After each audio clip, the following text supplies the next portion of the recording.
Hello, everyone. This is Al Fadi, and I want to welcome you back to a continuation of this series that we're doing with Dr. J. Smith about the early Islamic history or the standard Islamic narrative. Today, we are asking a fundamental question about the Quran. Where is the original Quran? Where is the 7th century complete Quran?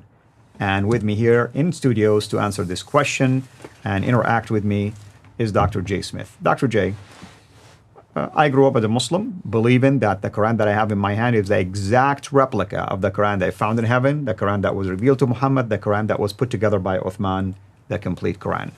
And here it is. That's right. This is the original, complete Uthmanic recension. This is the one that you have been told exists in heaven, sent down to Muhammad over a 22-year period, finalized by Muhammad when he died, and then printed out in its book form by Zayd ibn Thabit, the secretary of Muhammad, who was commissioned by Uthman in 652 to write that. If you can turn this towards the camera, and I want him to zoom in, there is something interesting that people can see on the book. You are going to start to see some red letters in there, which is interesting. Okay, there's one there, there's one there, there's one there, there's one there. These are all red letters. There's some blue letters as well, and there's green letters.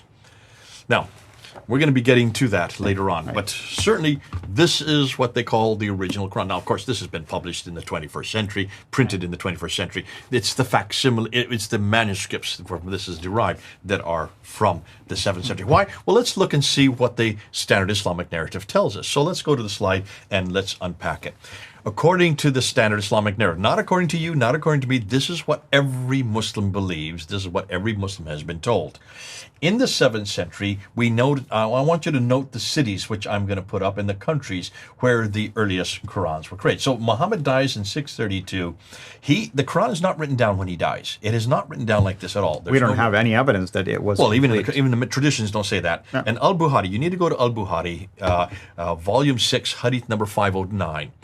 Hadith number 509 gives the story of how the Quran was put together, and it's very clear that there was no written Quran in 632. So when Muhammad dies, they have this battle in 632 to 634. Abu Bakr is the caliph, and at the battle, a number of those who had memorized the Quran died.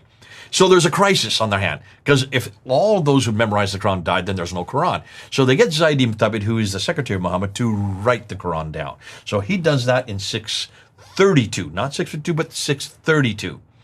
Gives the copy to Umar, who gives it to his daughter Hafsa, who used to be one of the wives of Muhammad. She sticks it under her bed and leaves it there for 20 years. Rather odd that she leaves it for 20 years. In 652, there's another battle. This one is not at Yamama, the first one. This one is in Azerbaijan. And after the battle with the Syrian Muslims and the Iraqi Muslims, they go to the mosque to pray and to recite the Quran. And these Iraqis and the Syrians are reciting it different than those from Medina. That's right. And Hudayfa, who is there, who's in charge of that, he is angered and he starts coming to fisticuffs, blows with them, and he biddles down, back down to Medina and says to Uthman, we've got a problem here. We've got to get the Quran in one version. Otherwise, it's going to be like the Christians who have many different Bibles. We must have just one Quran in one dialect. And he has Zayd ibn Thabit take that book that had been hidden under the bed and rewrites the Quran. He rewrites it in the Qurayshi dialect. That happens in 652. So that is this book right here. According to every Muslim I know, that's this book. Let's put it up the right side up. That's this book right here. Now, if that is the case, what happens next? Well, let's say what he does. He then sends it out 5 copies to these 5 cities. You notice I'm putting them up there on the screen.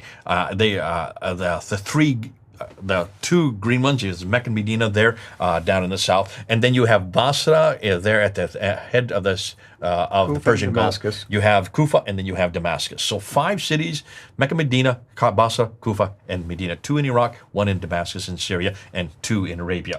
Sent to 5 said, why? So that these become the standard, and so that there will be no difficulties, there will be no dislocation, and certainly there will be no other Quran. So this is a standardization process. This is a censorship, because he doesn't want what happened up there in Azerbaijan. When he does that, it's interesting, because when you go to Al-Bukhari, volume 6, hadith number 510, it says that he takes all these other Qurans that were from Iraq and from Damascus, which is Syria, and he burns them.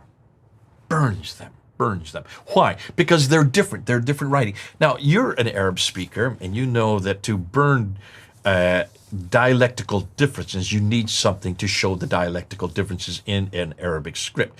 What is it you need to have to show these dialectical differences, the vowelizations that you have in the script? What do you need to have to do that in an Arabic script? Well, we're going to need dotting, we need diacritical markings, things like that to help you reading. Right. Yeah.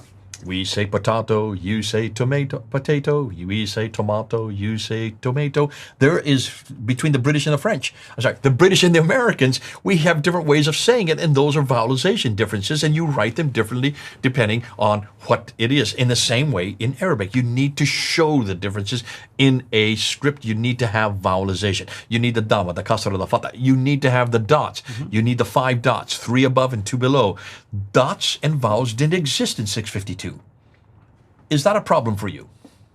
Of course, because we are looking, that I'm looking at early Quranic manuscripts, and by looking at the Quranic manuscripts that are considered to be in the first 200 years, not all of them, especially the early one, have any basically systems to help you in pronouncing the words. In fact, those were added later because they recognize the problem. You look at a bare word without dottings or marcations, and it's an open game. You can read it however you feel the context might indicate. So how could there be dialectical difference written in a written text that can be burned? Well, you don't burn someone's pronunciation that's right. from their lips. Exactly. You, You burn something that is completely different, right? Or disagrees with you. You can see this is 9th century Buhari redacting us back into the 7th century. In the 9th century, there would have been dots and vowels. He is speaking about his own time. And this is a common error all the way through the traditions. They assume that what they know, like the dialectical differences in a written text, existed in the 7th century. They didn't do a historical survey. We know that there were only 16 letters. They didn't have dots and vowels that early. So you cannot have Uthman collecting all these manuscripts that were different, that were not Qurayshi, and burning them. Obviously, this is a historical anachronism. And I want to add one more thing. You know that I'm looking at the Sana'a manuscripts. If the idea of burning something that does not really fit the bill match the reading, then why in the world we discovered a huge, basically, trove of evidence that manuscripts were actually protected, stored in basically an attic rather than being burned. Okay. I want to also just show this, put this up. This is the Qira'ats. We're going to get into this later. These are the Qira'ats. And these are the 7 that, according to every Muslim, were the 7 readings, the 7 dialects. That's what every Muslim says, that existed at the time of Muhammad. These were given by Jibril to Muhammad, the 7 readings, because when Muhammad was reciting it, the people from other areas could not understand what he was saying. So Jibril gave him 7 readings. I just want to show you the cities that these 7 readings come from. Nafi comes from Medina. Okay, that could be Qurayshi. Ibn Kathir comes from Mecca. That would be Qurayshi. Abu Amr comes from Basra. That is Iraq.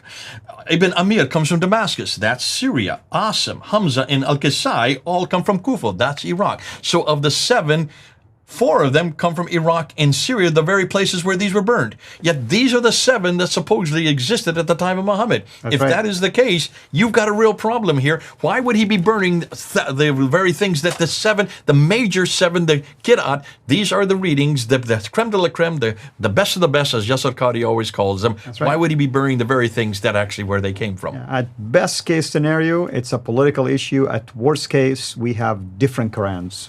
More than that, you're going to see, I haven't given you the dates. That's coming for another episode. When you look at the dates, these are all 8th, 9th, and 10th century Qurans. Not one of them is from the time of Muhammad. It's not even from the same century as Muhammad. Speaking of that, what would be the next episode? Well, we're not finished yet. We're not finished. I want to take a look at this map again, go back to this map, because then something else happens in the 7th century.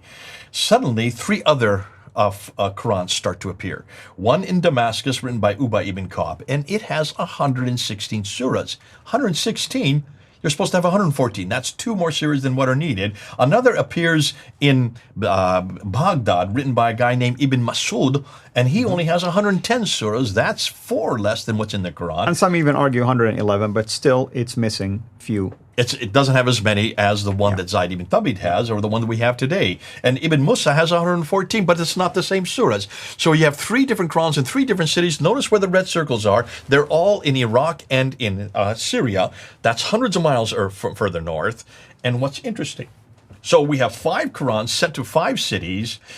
We don't have one of these Qur'ans today. Not one of these Qur'ans that we have today to look at. We don't have Zayd ibn Thabit, we don't have Ubay ibn Ka'b, we don't have Ibn Mas'ud, we don't have Ibn Musa.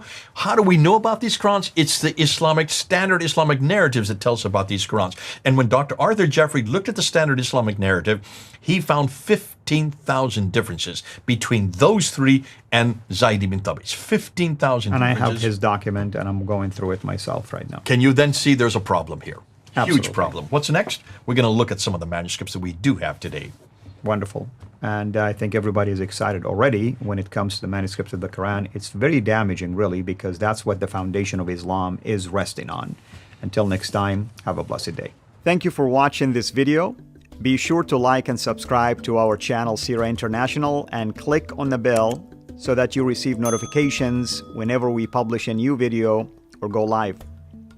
I would also like to appeal to you to consider becoming a Patreon patron by clicking the link right below. By doing so, you can give towards the production of these videos.